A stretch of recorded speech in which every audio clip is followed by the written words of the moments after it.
الله الرحمن الرحيم الحمد لله رب العالمين والعاقبة للمتقين والصلاة والسلام على سيد الأنبياء والمرسلين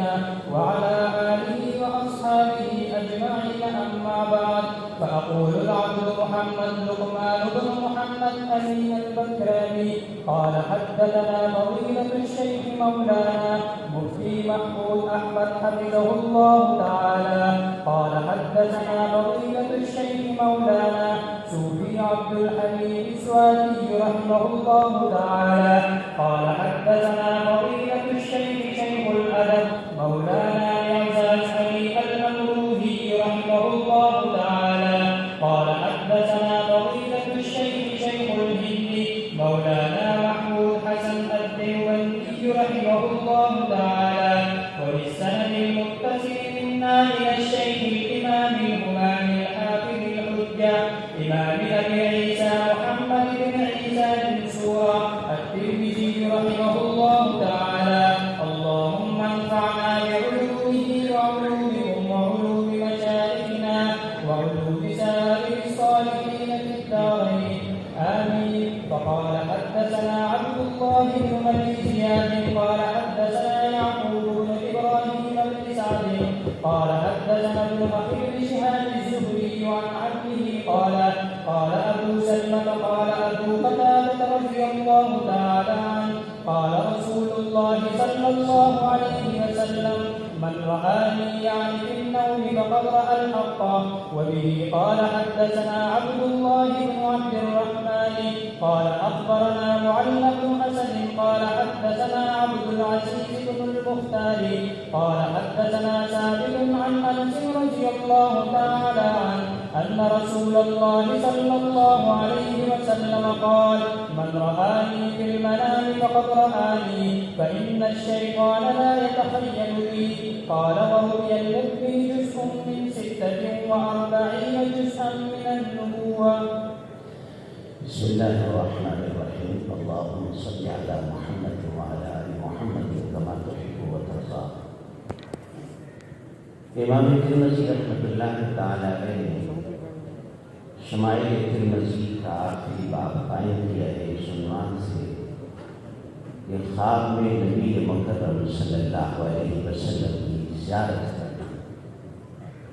جس نے آپ صلی اللہ علیہ وسلم کو خواب میں دیکھا تو وہ یقین کر لے کہ اس نے حقیقت میں آپ صلی اللہ علیہ وسلم ہی کو دیکھا. اس میں دو احادیث آپ نے پڑھی. اس میں پہلی روایت ہے حضرت ابو قتادہ رضی اللہ تعالیٰ عنہ فرماتے ہیں رسول اللہ صلی اللہ علیہ وسلم نے فرمایا من رآنی یعنی فی النوم جس شخص نے دیکھا مجھے یعنی خواب کی حالت میں فقد رأى الحق اس نے حق کو دیکھا. حق کو دیکھنے کا یہ مطلب بھی ہے کہ اس نے حقیقتاً آپ صلی اللہ علیہ وسلم کو دیکھا. اور اس کا یہ مطلب بھی بعض شارحین نے ذکر کیا ہے اس نے مظہر حق کو دیکھا یعنی شان حق کو دیکھا, اللہ کی قدرت کی نشانی کو دیکھا. اور کچھ شارحین نے یہ مطلب بھی ذکر کیا ہے فقد رأى الحق کہ جس نے آپ صلی اللہ علیہ وسلم کو خواب میں دیکھا ہے وہ روز قیامت جنت میں اللہ کو بھی حق تعالیٰ کو بھی دیکھے گا. تو اس صورت میں حق سے مراد اللہ کی ذات ہے. فقد رأى الحق.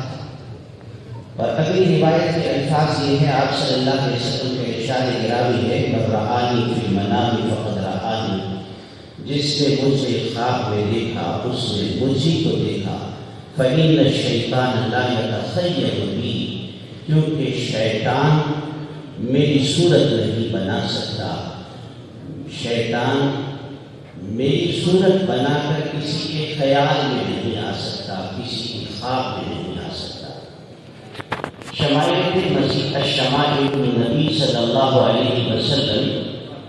للامام ترمذی. اس کتاب میں امام ترمذی رحمۃ اللہ تعالی نے آپ صلی اللہ علیہ وسلم کے خصائص، اوصاف، محاسن آپ صلی اللہ علیہ وسلم کی خلقی اور خلقی، اخلاقی، فکری، طبعی صفات اور خوبیوں کو آپ صلی اللہ علیہ وسلم کے متعلق جس قدر بھی یکجا کر سکے امام ترمذی نے یکجا فرمایا۔ چنانچہ اس کتاب میں آپ صلی اللہ علیہ وسلم کے حسن و جمال کا ذکر بھی ہے، خط و خال کا ذکر بھی ہے، آپ صلی اللہ علیہ وسلم کے رخ انور کا ذکر بھی ہے، جبین مبارک کا تذکرہ بھی ہے، آپ صلی اللہ علیہ وسلم کے منہ مبارک سے نکلتی ہوئی نورانی کرن اور لاٹوں کا تذکرہ بھی ہے، آپ صلی اللہ علیہ وسلم کے دندان مبارک، مسکراہٹ، ذہن مبارک، تبسم، آپ کے سر مبارک کے بالوں سے لے کر آپ کے قدموں کے تلووں کی گہرائی تک امام ترمذی رحمۃ اللہ علیہ نے طبی خصوصیات اور اوصاف کا ذکر بھی کیا ہے۔ اور اس کے ساتھ ساتھ امام ترمذی رحمۃ اللہ علیہ نے حضور صلی اللہ علیہ وسلم کے محاسن جمیلہ، اخلاق مبارکہ، آپ صلی اللہ علیہ وسلم کے زندگی گزارنے کے معمولات، آپ کے شب و روز، آپ صلی اللہ علیہ وسلم کی گھریلو زندگی، آپ صلی اللہ علیہ وسلم کی مجلسی زندگی، آپ صلی اللہ علیہ وسلم کے تعلق مع اللہ کے انداز، آپ صلی اللہ علیہ وسلم کے مسافروں کے ساتھ، غریبوں کے ساتھ، فقراء کے ساتھ زندگی گزارنے کے اسلوب و طریقے، غرض کہ امام ترمذی نے بڑی ہی محبت کے انداز میں اور انتہائی جامعیت کے ساتھ حضور صلی اللہ علیہ وسلم کے اخلاق حسنہ اور جمیلہ کو اس کتاب میں درج فرمایا۔ اور شروع سے لے کر اس بات تک امام ترمذی رحمۃ اللہ علیہ گویا کہ یوں فرماتے رہے، اے قاری، اے اس کتاب کے پڑھنے والے، اے اس کتاب کا مطالعہ کرنے والے، جو اوصاف میں ذکر کر رہا ہوں ان اوصاف کی روشنی میں تو بیداری میں حضور صلی اللہ علیہ وسلم کی زیارت اور دیدار کر آپ صلی اللہ علیہ وسلم کے ایک ایک وصف کو اپنے ذہن میں بٹھا، اور اگر یہ بیداری میں وصف اور بیداری میں آپ صلی اللہ علیہ وسلم کے اوصاف جمیلہ کا ذکر، آپ کے حسن مبارک کا تذکرہ، آپ صلی اللہ علیہ وسلم کے محاسن و کمالات کا تذکرہ اگر اپنی سیرت میں تو اپنا کر آپ علیہ الصلاۃ والسلام کی سیرت طیبہ کے مطابق کامل زندگی گزارتا ہے، تو اس آخری بات کو اپنے ذہن میں اس طرح سے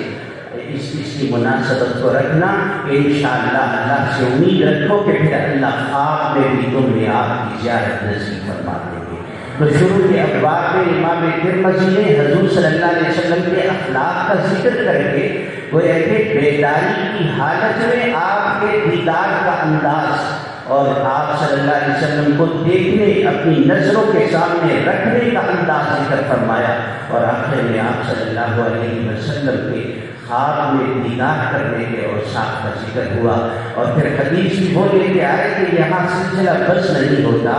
اگر کوئی حضور کا دیدار کرتا ہے تو جیسے تشریح دوسری راہ الحق کا، اسے یہ سمجھ لینا چاہیے کہ قیامت کے دن انشاءاللہ اللہ تعالیٰ اسے دیدار حق بھی نصیب فرمائیں گے، قیامت کے دن اللہ کا دیدار بھی نصیب ہوگا۔ لیکن امام ترمذی رحمۃ اللہ علیہ نے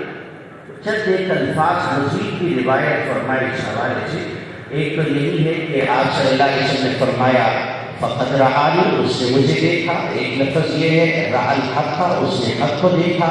ایک لفظ یہ بھی ہے فسیرانی، جو مجھے دیکھتا ہے خواب میں انشاءاللہ قیامت کے دن بھی اللہ تعالیٰ میرا دیدار اسے عطا فرمائیں گے۔ تو حضور صلی اللہ علیہ وسلم کا دیدار بھی نصیب ہوگا، اللہ ان کی بھی حفاظت فرمائیں گے، جہاں جہاں ان کا خیال آ جاتا ہے، خواب آ جاتے ہیں تو محفوظ ہو جاتے ہیں۔ اللہ سب کی حفاظت فرمائے۔ وآخر دعوانا